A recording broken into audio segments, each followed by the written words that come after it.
বর্তমানে ছবিটা ঠিক কি রকম আমরা এই বিষয়ে আরো বিস্তারিত জেনে নেবার চেষ্টা করব। আমাদের সঙ্গে রয়েছেন আমাদের প্রতিনিধি রেক পুরকায়স্থ। রেক পুরো আমি যখনই দেখছি তখনই তোমাকে দেখতে পাচ্ছি যে কোমরের নিচে কিন্তু কোথাও জল নেই। যেখানে তুমি যাচ্ছ ঘাটালের সেইখানে কিন্তু এক বুক সমান প্রায় জল। জল যন্ত্রণার এই ছবি প্রত্যেক বছর যদি ঘাটালবাসীকে পোহাতে হয় তাহলে ঘাটালবাসী এই নিয়ে কেন প্রশাসনের কাছে দরবার করে না? বর্ষাকাল তো মাত্র কয়েকটা মাসের জন্য, বাকি সময়টা তো শুকনো থাকে, সেই সময় কেন কাজ হয় না? প্রবীরদা, ঘাটালবাসীরা যেটা বলছেন, একাধিক সময় তারা প্রশাসনের কাছে জানিয়েছিলেন। প্রশাসনের তরফে বারবার আশ্বাস দেওয়া হলেও প্রতি বছরই তাদেরকে এই জল যন্ত্রণার সম্মুখীন হতে হয়। শুধু একটা বছর নয় বা দুটো বছর নয়, বছরের পর বছর এই জল যন্ত্রণা ভোগ করতে হয় ঘাটালবাসীকে। তাদের উপায় নৌকো, তাদের উপায় ত্রাণ শিবির, এর মধ্যে দিয়েই কাটছে ঘাটালবাসীর জীবন। কিছুক্ষণ আগেই জেলা শাসক তিনি এসেছিলেন ঠিক এই জায়গাতে, এই আড়ঘোড়া বাজার অঞ্চলেই পরিদর্শন করতে। তিনি দেখে গেলেন, তিনি বললেন যে নৌকো করে যারা দূরের গ্রাম থেকে এই আড়ঘোড়াতে আসবে তাদের জন্য যেন এখানে ত্রাণের ব্যবস্থা থাকে। তারা যেন এখানে এই আড়ঘোড়া বাজারে এসে ওআরএস জল বা অন্যান্য শুকনো খাবার তারা যেন পেয়ে যায়, সেই ব্যবস্থার জন্য কিন্তু প্রশাসন উদ্যোগী হয়েছে। তবে এই জলস্তর বৃদ্ধি, এক দিনের মধ্যে এতটা জলস্তর বৃদ্ধি এবং ক্রমাগত কিন্তু জল বেড়েই চলছে এবং গ্রামে জল ঢুকছে। ঘাটালের বিস্তীর্ণ অংশ কিন্তু ভেসে যাচ্ছে। প্রবীরদা, এই ছবি কিন্তু আবারও বলছি এই বছরে নয়, প্রতি বছরই এই ছবি। তারা অভিযোগ তুলছেন মাস্টার প্ল্যান আর কবে হবে, কবে এই জল যন্ত্রণা থেকে তারা বাঁচতে পারবেন। তারা বছরের পর বছর এই ছবি দেখছেন যে জলের মধ্যে তাদের বছরের 3 মাস 4 মাস কাটাতে হচ্ছে, নিজের বাড়িঘরদের ভেসে যাচ্ছে। নতুন করে আবার বছরের একটা সময় এসে বাড়িঘরদের তৈরি করছেন, নতুন করে জীবনে বাঁচার আশা দেখছেন, পরের বছর আবার একই। এইভাবেই তাদের জীবন চলছে। তারা প্রতি বছরই এইভাবেই কাটাচ্ছেন তাদের গোটা বছর। এইভাবেই প্রতি বছরই জল যন্ত্রণার মধ্যে দিয়ে তাদের কাটছে 3 থেকে 4 মাস। কখনো ত্রাণ যাচ্ছে, কখনো বহু দূরে ত্রাণ পৌঁছাচ্ছে না। তারা কিভাবে থাকছে? বহু শিশু রয়েছে, বাচ্চারা রয়েছে যারা গ্রামের বহু জায়গায় থাকছে।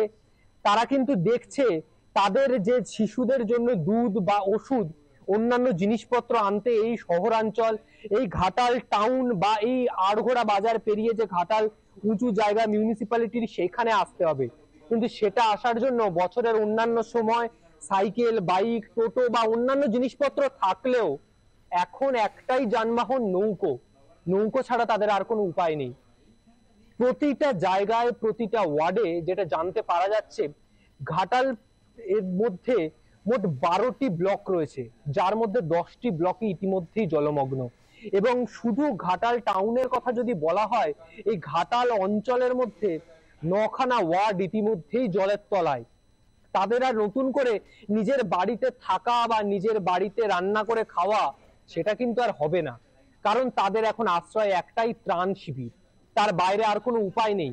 বাড়ির চাল কেবল দেখতে পাওয়া যাচ্ছে, কোথাও কোথাও বাড়ি ডুবে গিয়েছে, কোথাও গরু বাছুর নিয়ে বাড়ির ছাদে, 3তলার উপরে ছাদে আশ্রয় নিতে হচ্ছে। কিন্তু গ্রাম বাংলার সব মানুষের কাছে 3তলা বাড়ি থাকলেও, ছাদের ওপর আশ্রয় নিলেও সবার কাছে নেই। মাটির বাড়ি ভেঙে পড়ছে, বাড়ির ছাদ কেবল দেখতে পাওয়া যাচ্ছে, ওপরের টালি দেখতে পাওয়া যাচ্ছে, গোটা বাড়ি মাটির তলায়। তাদের জরুরি কাগজপত্র থেকে শুরু করে ডকুমেন্টস প্রতি বছরই এইভাবেই জল যন্ত্রণার সম্মুখীন হতে হয় ঘাটালবাসীকে। উপায় একটাই থাকে, এই নৌকো। এই নৌকো ছাড়া কিন্তু আর কোনো উপায় থাকে না। একদিনের এই রকম জলস্তর বৃদ্ধিতে এই পরিস্থিতির সৃষ্টি হয়েছে ঘাটালে। শুধু ঘাটাল নয়, ঘাটালের বিস্তীর্ণ অঞ্চল, সেটা পাঁশকুড়া, খানাকুল থেকে শুরু করে বাঁকুড়া, গড়বেতার দিক থেকে যে জলগুলো ঢুকছে, সব জল কিন্তু এসে জমা হচ্ছে ঘাটাল। এই ঘাটাল যেন বাংলার একটা জলাধারে পরিণত হয়েছে। পশ্চিমের জেলাগুলির যেখানেই বৃষ্টি হোক না কেন, ঘাটালে এসে জল জমবে। এই ঘাটাল আস্তে আস্তে জলমগ্ন হচ্ছে।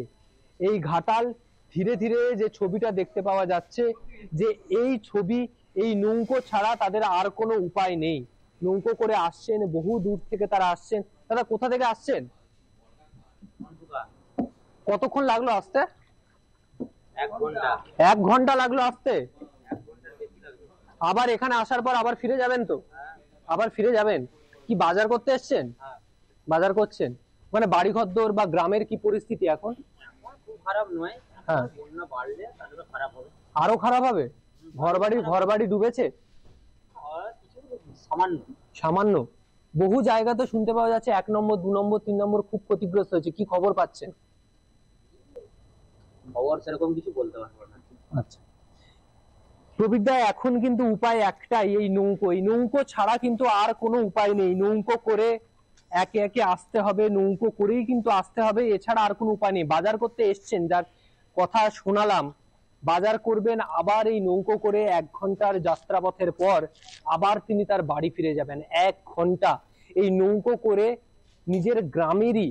নিজের গ্রামের মাঠের ওপর দিয়ে, কৃষি ক্ষেতের ওপর দিয়ে, যেখানে ধান চাষ হচ্ছে, যেখানে চাষবাস করা হচ্ছে, সেই জায়গা দিয়ে তারা আসছেন। যেখানে ফসল ফলাচ্ছেন তারা, সেই ধান ক্ষেতের ওপর প্রায় 2 মানুষ 3 মানুষ সমান জল। তাদের আর কোনো উপায় নেই, একটাই উপায় এই নৌকো ছাড়া তাদের বর্তমানে যাওয়া আসার, বাড়ির সাথে বাজার বা অন্যান্য জিনিসপত্র, নিত্য প্রয়োজনীয় জিনিসও নিয়ে যাওয়ার জন্য এই নৌকোই একমাত্র ভরসা, এছাড়া আর কোনো উপায় নেই। প্রবীরদা, ধন্যবাদ আমাদের সঙ্গে থাকবার জন্য। কথা বলছিলাম আমাদের প্রতিনিধি রেক পুরকায়স্থর সঙ্গে, এবং তার থেকেই আপনারা বিস্তারিত শুনলেন। আপনাদেরকে আরও একবার জানিয়ে রাখি, আপনারা যে ছবিটি এই মুহূর্তে R+ নিউজে ফ্রেক দুপুরে দেখছেন, এটি কিন্তু ঘাটালের, সেখানে জল যন্ত্রণা কিন্তু ফি বছর এই ঘাটালবাসী অভ্যস্ত হয়ে পড়েছে।